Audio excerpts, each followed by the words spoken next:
హల్లెలూయా హల్లెలూయా. ఇంకోసారి చెప్దామా? శ్యామని గిరిపియాల. ఎంతమంది సంతోషం ఉన్నారు ఈరోజు? నిజంగా నిజంగా చెప్పాలి, ఎంతమంది సంతోషం ఉన్నారు? మీ మొహాలు చేస్తారు, గుర్తుకు చెప్తున్నారు కదా. నిజంగా సంతోషం ఉన్న బ్రదర్ ఇంకొకసారి కలలి చెప్దాం కదా. దేవుడు అంటున్నాడు, మరి ఒక్కసారి మనం 8 సంవత్సరాలు వెనక్కి వెళ్దామండి. ఎన్ని సంవత్సరాలు? 8 సంవత్సరాలు ఒకసారి మనం వెనక్కి వెళ్దాం. 8 సంవత్సరాల క్రితము మనం చక్కగా ప్రార్థన చేసుకోవడానికి ఇంత మంచి మందిరం మనకు లేదు. 8 సంవత్సరాల క్రితము కదా మనకు కరెక్ట్ గా దేవుని స్తుతించడానికి, దేవుని ఆరాధించడానికి, మనస్ఫూర్తిగా మన కష్టాలు చెప్పుకోవడానికి, మనస్ఫూర్తిగా మన బాధలు చెప్పుకోవడానికి, మనస్ఫూర్తిగా మనకు ఉన్నటువంటి దుఃఖమంతా దేవుని సన్నిధిలో చెప్పుకోవడానికి కదా ఆదివారం కూర్చొని దేవుని మందిరంలో కొనియాడడానికి మనకు సరైనటువంటి మందిరము లేదు 8 సంవత్సరాల క్రితము. అవునా కదా? కదా దేవుని మందిరం మనకు లేదు. కొన్ని ప్రాంతాల్లో కదా కూర్చోని ప్రాంతాల్లో మనం కూర్చొని దేవుని ఆరాధించిన రోజులు ఉన్నాయండి. హల్లెలూయా కదా. మనము గతాన్ని మర్చిపోవద్దు. హల్లెలూయా, మనము గతాన్ని మర్చిపోవద్దు. చెట్టు కింద కూర్చొని ప్రార్థన చేసినటువంటి రోజులు ఉన్నాయి. అవునా కాదా? కదా చెట్టు కింద నడి రోడ్డు మీద కూర్చొని దేవుని స్తుతించినటువంటి రోజులు ఉన్నవి కదా. మందిరం లేక వాళ్ళ ఇంట్లో వీళ్ళ ఇంట్లో అక్కడ ఇక్కడ ఆఖరికి చెత్త కుప్పలల్లా, చెత్త దుకాణాలల్లా, అర్థమవుతుందా, చెత్త కంపులలో కూడా మనం ఏం చేసినాం? కూర్చొని దేవుని స్తుతించినమండి కదా. ఏ టైంలో చేసిన ప్రార్థన విన్నాడో దేవుడు నాకు తెలియదు. నడి రోడ్డు మీద కూర్చొని చేసిన ప్రార్థన విన్నాడు, మరి మా దుకాణంలో చెత్త కుప్పలో చేసినటువంటి ప్రార్థన విన్నాడు, మరి ఏ ఇంట్లో చేసిన ప్రార్థన విన్నాడో, కానీ మొత్తానికి మన సంఘస్థులందరి ప్రార్థన విన్నాడండి దేవుడు. విన్నటువంటి దేవుడు ఈ సంఘాన్ని మనకు బహుమానంగా ఇచ్చాడండి. హల్లెలూయా. ఈ సంఘాన్ని మనకు ఏం ఇచ్చాడు? దేవుడు బహుమానంగా ఇచ్చాడు.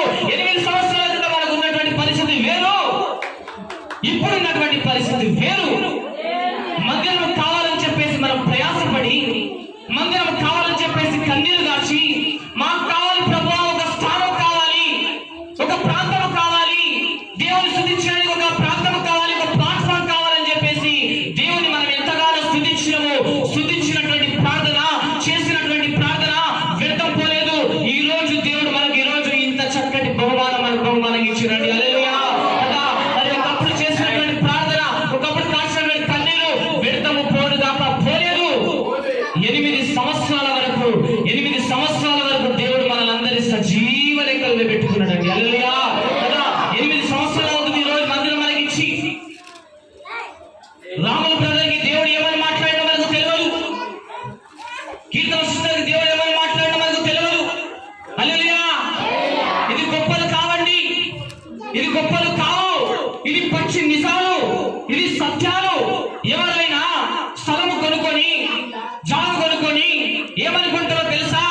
ఆ స్థలం పైన ఏదైనా ఇల్లు కట్టుకోవాలి, ఆ స్థలం పైన ఏదైనా బిల్డింగ్ కట్టుకోవాలి, ఆ స్థలం పైన అంతస్తుల మీద అంతస్తులు కట్టుకోవాలి, నా పిల్ల పాపలు మంచిగా ఉండాలని చెప్పేసి ఇది మాత్రమే కోరుకుంటారు. కానీ రాముల బ్రదర్తో దేవుడు ఏం మాట్లాడిందో తెలియదు, కీర్తన సిస్టర్తో దేవుడు ఏం మాట్లాడో తెలియదు. ఏదేమైనా కానీ నాకు దేవుడు ఇచ్చిండు, నేను దేవునికే తిరిగి ఇచ్చేస్తున్నా. ఆ ప్రాంతము నాది కాదు, అది దేవునిది అని చెప్పేసి ఏ టైంలో చెప్పిండో, కానీ ఆ టైంలో దేవుడు ఏం చేసింది తెలుసా?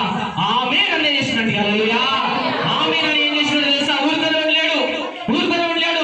ఈ స్థానంలో ఈ ప్రాంతంలో దేవునికి నచ్చినట్టుగా ఒక మందిరాన్ని ఏర్పాటు చేసి ఇచ్చినట్టు. హల్లెలూయా కదా. మందిరాన్ని ఏర్పాటు చేసి ఇచ్చిండు. ఈ మందిరం నేను నమ్ముతున్నా. ఒక మనిషి తలపు ద్వారా కాలేదు, ఒక మనిషి ఆలోచన ద్వారా కాలేదు, ఒక మనిషి ఆలోచన విధానం ద్వారా కాలేదు. ఇది దేవుని చిత్తానుసారం ఇచ్చినటువంటి మందిరం. హల్లెలూయా. నమ్మిన వారి గట్టిగా సభలు కొట్టారా ఒకసారి? ఇది దేవుని చిత్తానుసారం ఇచ్చినటువంటి మందిరము, దేవుని తలపు ద్వారా ఇచ్చినటువంటి మందిరము. కాబట్టి ఈ మందిరంలో ఎవరు అగ్ని ఉంది? దేవుని అగ్ని ఎప్పటికీ కుమ్మరించబడుతూ ఉంటుంది. హల్లెలూయా కదా. దేవుని మందిరంలో కదా ఏం కుమ్మరించబడతా ఉందంట? పరిశుద్ధాత్మ రగులుతూ ఉంటుంది. మరి ఇంతగా మనకు బహుమానం ఇచ్చినటువంటి దేవుడి మందిరంలో ఇన్ని ప్రయాసల గుండా కష్టపడి నడినడిని చేస్తున్నటువంటి మన ప్రార్థన దేవుడు ఆలకించి మనకి ఇంత చక్కటి మందిరం ఇచ్చినప్పుడు ఈ మందిరంలో మనం ఎలా జీవించాలి? ఈ మందిరంలో మనం ఎలా ఉండాలి కదా? ఈ మందిరం ఒకరికి పరిమితం కాదు. ఇక్కడికి ఆయన ఎవరైనా అడిగితే మీరు చెప్పండి ఆ మందిరం ఎవరిదయ్యా అని చెప్పేసి అంటే మీరు ఏమనాలి? మాది అని చెప్పేసి అండి. మాది అంటే అది కాదు, మాది కాదు, మీరనే మాట చెప్తున్నా. ఇది మాది, మా మందిరం అనండి. హల్లెలూయా. ఇది రాముల బ్రదర్ మందిరం కాదు అని చెప్పి, ఇది రాముల బ్రదర్ మందిరం అండి అని చెప్పేసి అనకండి. ఇది కీర్తన సిస్టర్ అని చెప్పేసి అనకండి. ఎవరైనా అడిగితే ఏమనాలి తెలుసా? అయ్యో బ్రదర్ ఆ మందిరం మాది అని చెప్పేసి అనండి. ఎందుకో తెలుసా అండి? ఎందుకో తెలుసా అండి? మందిరం అంటే కుటుంబం. హల్లెలూయా. మందిరం అంటే కుటుంబం. ఇక్కడ ఉన్న